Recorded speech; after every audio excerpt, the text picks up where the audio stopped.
America ने Iran पर वो बम मारा जिसने पूरी दुनिया के चूल्हे तक हिला डाला। अस्सलाम वालेकुम, जय हिंद। मेरी आज़ाद उत्तर प्रदेश से आप देख रहे हैं हमारा खास शो बातें दुनिया की। ईरान से एक बड़ी खबर निकलकर सामने आ रही है जिसने मिडिल ईस्ट में पहले से चल रहे युद्ध को एक नए स्तर पर पहुंचा दिया। ईरान ने दावा किया कि उसने अमेरिका के सबसे उन्नत और महंगे F-35 स्टील्थ फाइटर जेट को मार गिराया। इस घटना का वीडियो भी जारी किया गया।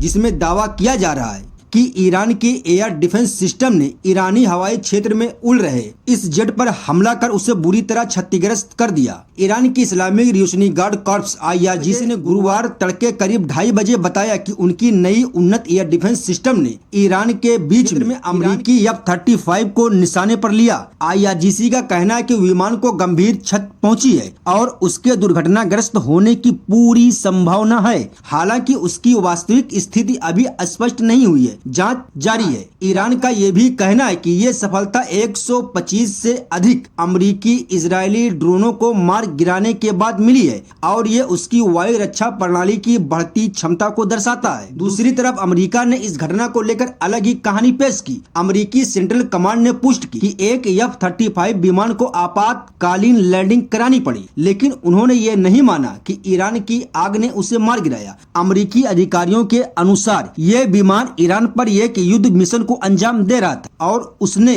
पश्चिम एशिया में एक अमेरिकी बेस पर सुरक्षित लैंडिंग की। उन्होंने ये भी बताया कि पायलट की हालत स्थिर है और इस पूरी घटना की जांच की जा रही है। व्हाइट हाउस की ओर से अब तक कोई आधिकारिक बयान नहीं आया, लेकिन पेंटागन का कहना है कि उनके अभियान योजना के अनुसार चल रहे हैं। इस घटना की सच्चाई भले ही फिलहाल युद्ध के कोहरे में छिपी हो, लेकिन इसके मायने बहुत बड़े हैं। अगर ईरान का दावा सही साबित होता है तो ये पहली बार होगा जब अमेरिका का $100 मिलियन से अधिक कीमत वाला ये 5वीं पीढ़ी का स्टील्थ जेट दुश्मन की आग का शिकार हुआ। ये युद्ध में अमेरिका के लिए एक बड़ा झटका और ईरान के लिए एक बड़ी प्रतिष्ठा की जीत होगी। ये घटना ऐसे समय में हुई जब राष्ट्रपति ट्रम्प ने कुछ देर ही पहले पत्रकारों से कहा था कि हम पर कोई गोली नहीं चला रहा, कि ये युद्ध अब सिर्फ रिफाइनरियों और गैस फील्ड तक सीमित नहीं रह गया। इस घटना से ये भी साफ हो जाता है कि ये युद्ध अब सिर्फ रिफाइनरियों और गैस फील्ड तक सीमित नहीं रह गया, बल्कि अब दोनों पक्षों की सैन्य ताकत की सीधी टक्कर हो रही है। ईरान ने पहले ही चेतावनी दी थी कि उसके बुनियादी ढांचे पर हमले का जवाब बेहद सख्त होगा। अब देखना ये होगा कि इस घटना के बाद युद्ध किस करवट बैठता है और क्या अमेरिका इसका कोई करारा जवाब देता है या फिर बढ़ते तनाव को कम करने की कोशिश करता है। दूसरी तरफ आप इस वीडियो को देखिए।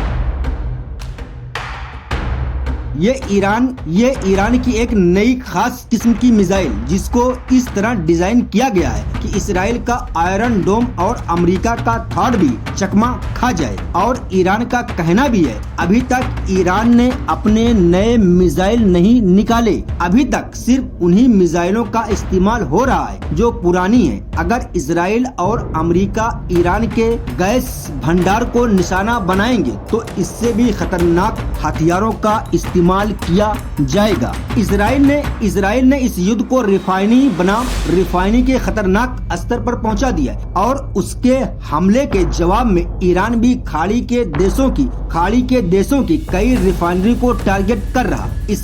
इन सबके बीच बेबस नजर आ रहे हैं डोनाल्ड ट्रंप, जिन्हें अब मान लेना चाहिए कि उन्हें ईरान से कोई खतरा था ही नहीं और न है। अगर खतरा किसी से है तो इसराइल से है।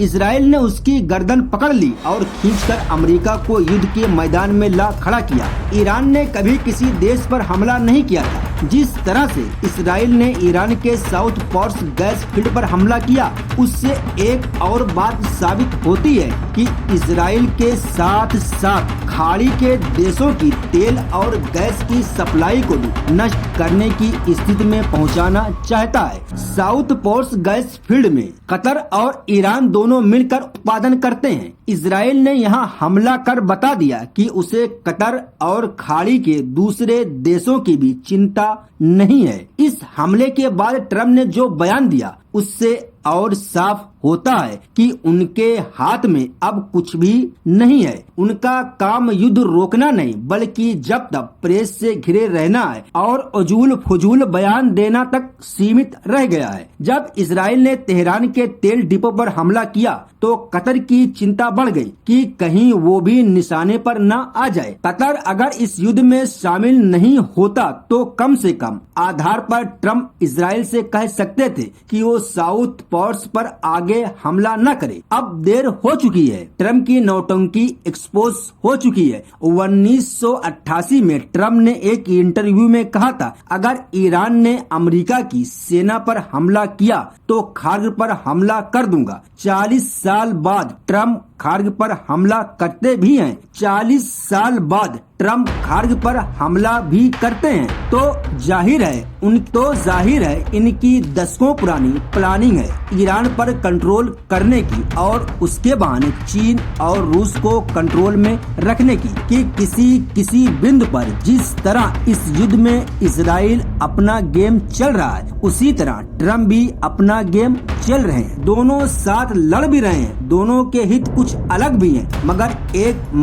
एक भी हैं। अभी ईरान क्या कर रहा है उससे उन्हें खास मतलब नहीं। बस ट्रम्प ठोस दलीलों के आधार पर अमेरिका को समझा ही नहीं पा रहे। ईरान पर उन्होंने हमला क्यों किया और हमला कब तक जारी रहेगा। ईरान की गैस फील्ड पर हमले के बाद ट्रम्प ने एक बयान जारी किया। कहा कि मिडिल ईस्ट में जो हो रहा है उससे गुस्सा होकर इसराइल ने साउथ पोर्स गैस फील्ड पर बड़ा हमला कर दिया। पूरे इलाके के छोटे हिस्से पर हमला किया गया। अमेरिका को इस हमले के बारे में कोई जानकारी नहीं थी और कतर इस हमले में किसी भी तरह से शामिल नहीं था। न ही उसे कोई जानकारी थी कि ये हमला होने वाला है। ट्रम्प का ये बयान बताता है कि इसराइल ने उन्हें कंट्रोल में ले लिया है। अमेरिका के नेशनल काउंटर टेररिज्म के पूर्व निदेशक जो केंट का बयान सही लगने लगता है कि अमेरिका ने ये युद्ध इसराइल की लॉबी के दबाव में किया। ईरान के सुरक्षा सचिव अली लारजानी की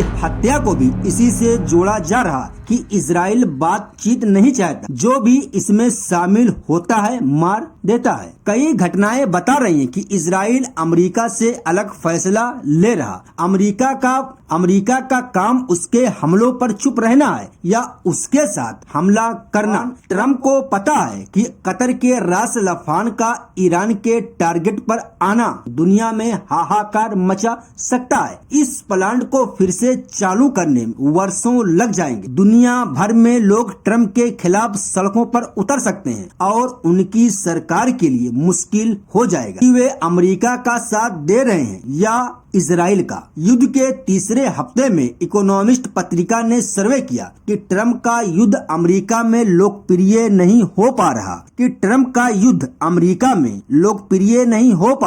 55% लोग इसके विरोध में हैं। सिर्फ 35% इसके समर्थन में। 11% ने कहा उन्हें पता नहीं। अपनी लोकप्रियता दांव पर लगाकर ट्रम्प ने ईरान पर हमला किए जा रहे हैं। जाहिर है ट्रम्प अपने नुकसान की नहीं, इस वक्त नेतन्याहू के फायदे की चिंता में डूबे नजर आते हैं। तभी ट्रम्प इसराइल के बचाव में कहते हैं कि गैस फील्ड के पूरे इलाके पर नहीं, एक छोटे से हिस्से पर हमला हुआ है और अमेरिका को इसकी जानकारी नहीं थी। फाइनेंशियल टाइम ने ईरान के अधिकारियों के हवाले से लिखा है कि साउथ पोर्स गैस फील्ड के 4 हिस्सों पर हमला हुआ और उसे बंद करना पड़ा। इस दावे को चुनौती मिलती है कि ये हमला मामूली था। क्या अमेरिका को वाकई जानकारी नहीं थी?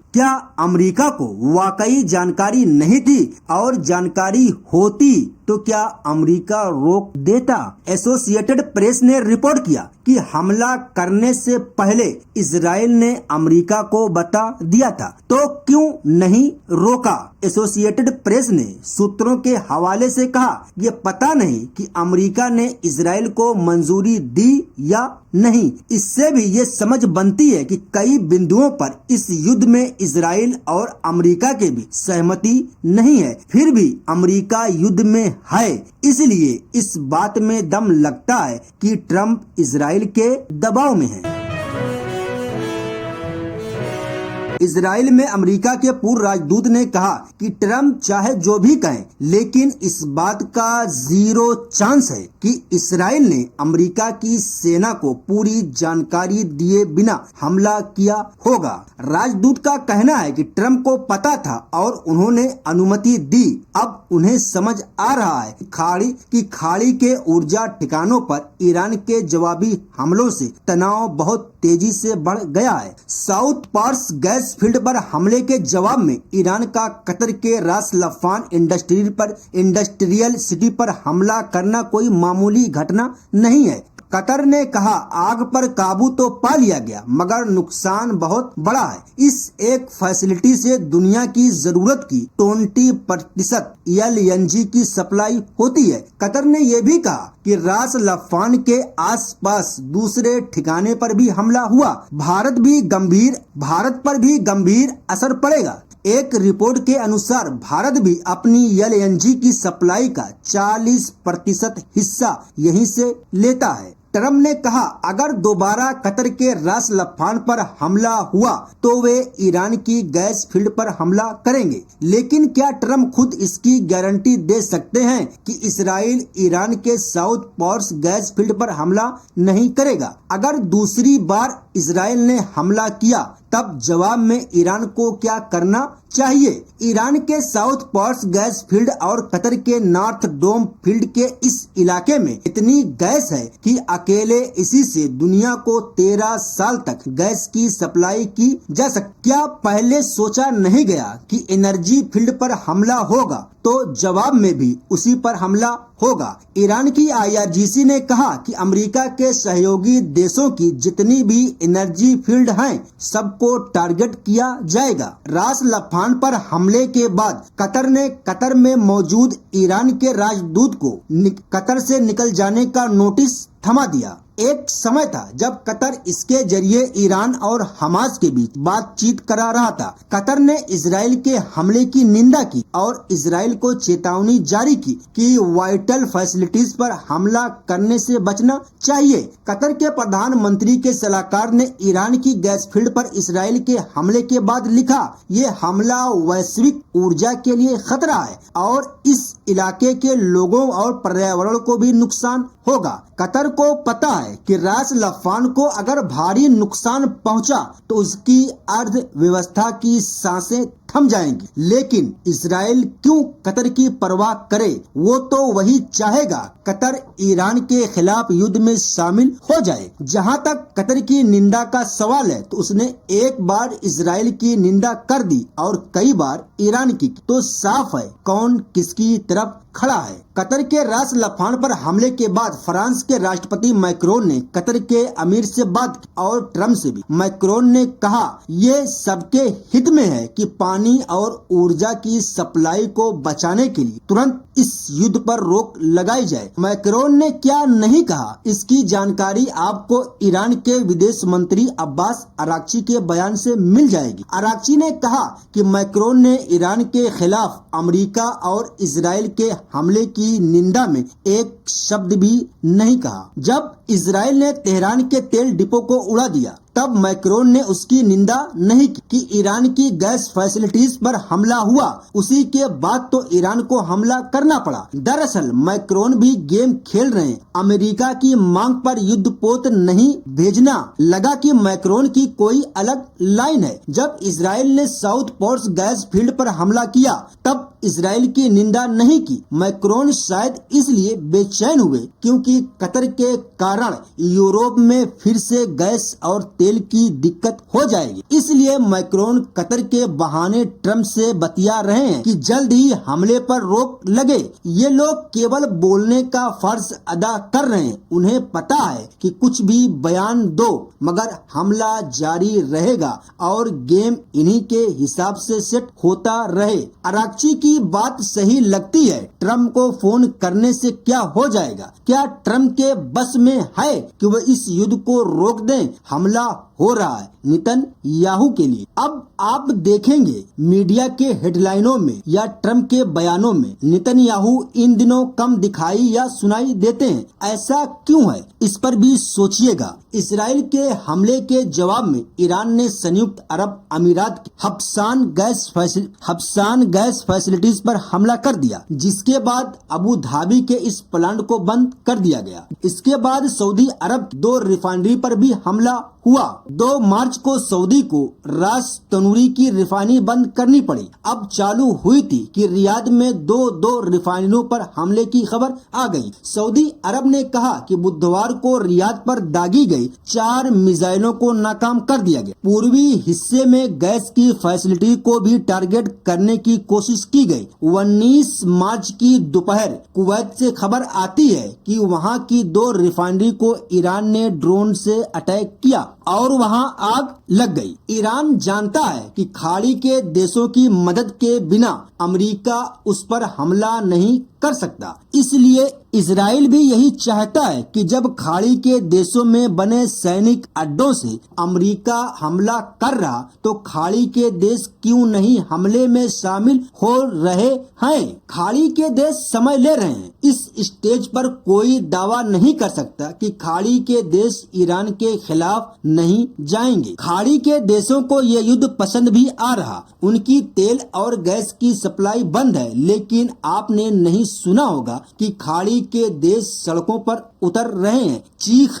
चिल्ला रहे हैं कि युद्ध बंद कर दो, हम बर्बाद हो जाएंगे। इस तरह की आवाज आपको कम सुनाई देगी, मगर दूसरे देशों में बवाल मचने लगा है। अल जजीरा ने लिखा कि साउथ पार्ट्स पर हमले के बाद दक्षिण कोरिया की सरकार में अफरा तफरी मच गई, क्योंकि यहाँ से आने वाले तेल से दक्षिण कोरिया अकेले अपनी जरूरतों को ही पूरा नहीं करता, बल्कि सेमीकंडक्टर में इस्तेमाल होने वाली हीलियम भी इसी इलाके से आती है। खाड़ी से तेल नहीं आएगा तो दक्षिण कोरिया का निर्यात भी ठप हो जाएगा। वहाँ सरकार की समितियां तेल को लेकर हर रोज आपात बैठक कर रहे हैं। 1997 के एशियन फाइनेंशियल क्राइसिस के बाद पहली बार रिफाइनरियों पर प्राइस कैप लगाई गई। गाड़ियों पर सऊदी अरब के विदेश मंत्री ने कहा, खाड़ी के देशों का सब्र अनलिमिटेड नहीं है,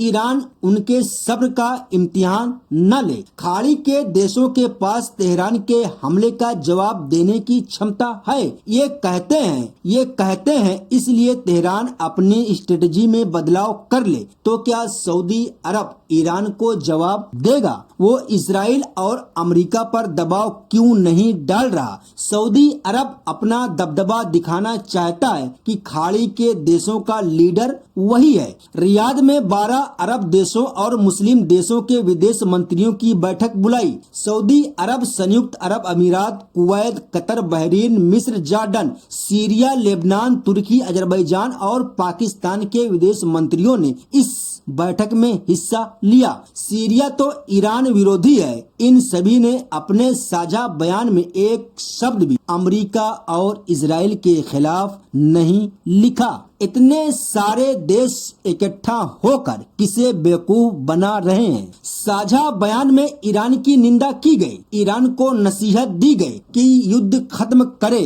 और अमेरिका इजराइल का जिक्र तक नहीं। साझा बयान में कहा गया कि ईरान इंटरनेशनल लॉ का पालन करे, लेकिन कम से कम एक लाइन ये भी लिखा जा सकता था कि अमेरिका और इजराइल किस इंटरनेशनल लॉ के तहत ईरान पर हमला कर रहे हैं। इसका मतलब यही है कि ईरान का यकीन सही है कि ये सभी देश इजराइल के एजेंडे के तहत काम कर रहे हैं। लेकिन इन 12 देशों में एक पाकिस्तान भी है। पाकिस्तान के जहाज को ईरान ने होर्मुज से जाने की इजाजत दी और ईरान के विदेश मंत्री ने पाकिस्तान का शुक्रिया अदा किया। फिर भी पाकिस्तान साझा बयान में शामिल होता है जिसमें ईरान की निंदा की जाती, इजराइल और अमेरिका की नहीं। ईरान और पाकिस्तान के बीच क्या चल रहा है अलग से समझने की जरूरत है। ईरान ने पहले ही कहा था अगर खाड़ी के देशों में बने सैनिक अड्डों से अमेरिका उस पर हमला करेगा तो वो भी उन अड्डों पर हमला करेगा। ट्रंप का बयान पढ़कर हंसी आती है। जिस ईरान पर हमला करने से पहले उन्होंने किसी नियम कायदे की परवाह नहीं की, इजराइल ने किसी देश की संप्रभुता की परवाह नहीं की, उसके सुप्रीम लीडर को मार दिया। उसी ईरान से कह रहे हैं कतर पर हमला करने की नासमझी न करे वरना साउथ पार्स गैस फील्ड पर अमेरिका हमला कर देगा। ट्रंप ने कहा कि साउथ पार्स पर अब इजराइल कोई हमला नहीं करेगा बशर्ते ईरान नासमझी न करते हुए कतर जैसे निर्दोष देश पर हमला करे। अगर ऐसा होता है तो अमेरिका इजराइल की मदद या रजामंदी के बिना साउथ पार्स गैस फील्ड पर इतना बड़ा हमला करेगा जो ईरान ने पहले कभी देखा नहीं होगा। मैं इस तरह की हिंसा और बर्बादी की इजाजत नहीं देना चाहता हूँ क्योंकि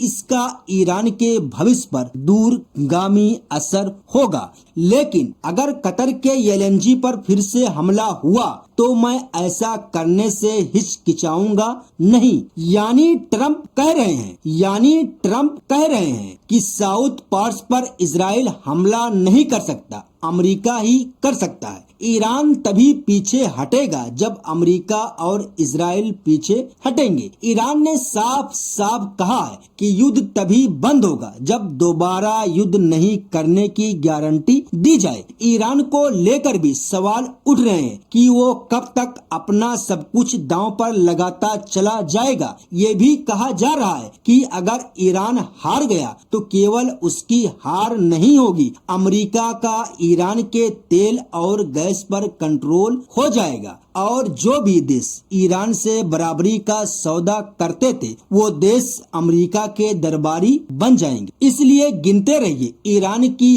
हार में कितने देशों के स्वाभिमान की हार छिपी हुई है। फाइनेंशियल टाइम्स की एक रिपोर्ट में कहा गया कि ईरान पश्चिमी एशिया में कहां तक ऊर्जा के ठिकानों पर हमला कर सकता है। दुनिया ने इसकी इस क्षमता को अभी तक नहीं देखा है। उसका टारगेट केवल हॉर्मुज नहीं बल्कि पश्चिम एशिया में सप्लाई के दूसरे रूट और पाइपलाइन को भी ईरान ने निशाना बनाया है। संयुक्त अरब अमीरात को फुजैरा पोर्ट बंद करना पड़ा। स्ट्रेट ऑफ हॉर्मुज के बाद ये दूसरा रास्ता था जिससे तेल की सप्लाई जारी रखी जा सकती थी। शायद इसलिए कतर और यूएई ने ईरान की गैस फैसिलिटी पर हमले की निंदा की, खतरनाक और गैर जिम्मेदार बताया। शायद उन्हें पता है इस हमले का अंजाम क्या होने वाला है। फाइनेंशियल टाइम ने एक और रिपोर्ट में दावा किया कि दुनिया के तेल बाजार का हाल जितना सामान्य दिखाई दे रहा है असल में उससे भी ज्यादा बुरा है। इस लेख में सवाल पूछा गया कि जब दुनिया में तेल की सप्लाई का तकरीबन 20% ठप हो चुका है तब तेल के दाम $100 या $125 के आसपास कैसे हैं? इस सवाल का जवाब मिलता है तेल के दामों की ट्रैकिंग करने वाले डेटा को देखने से। आमतौर पर ब्रेंट या WTI के दाम ही ट्रैक किए जाते हैं। इन दोनों बेंचमार्क पर खाड़ी के युद्ध का उतना असर नहीं दिखता। तेल के दामों पर युद्ध का असर देखना है तो खाड़ी के तेल के बेंचमार्क को देखिए जहां दाम $170 प्रति बैरल के पार जा चुका रहा है। 18 मार्च को ओमान का बेंचमार्क $173 प्रति बैरल के पार चला गया। वॉल स्ट्रीट जर्नल ने भी लिखा कि खाड़ी के देशों में कच्चे तेल का भाव $150 प्रति बैरल पहुंच चुका। दूसरी तरफ पेंटागन अमेरिका का रक्षा मुख्यालय युद्ध के लिए $200 अरब मांग रहा। 3 हफ्ते पहले तक ट्रंप कह रहे थे कि हमले के बाद अमेरिका महान बनेगा, लेकिन अब क्या? अब अमेरिका को महान नहीं बनना है या वही पुराना फार्मूला उन्हें भी समझ में आने लगा है। इसी के साथ इस वीडियो को यहीं पर खत्म करते हैं। मिलते हैं अगली वीडियो, तब तक अपना ख्याल रखिएगा। जय हिंद, जय उत्तर प्रदेश। अस्सलाम वालेकुम रहमतुल्लाहि बरकात।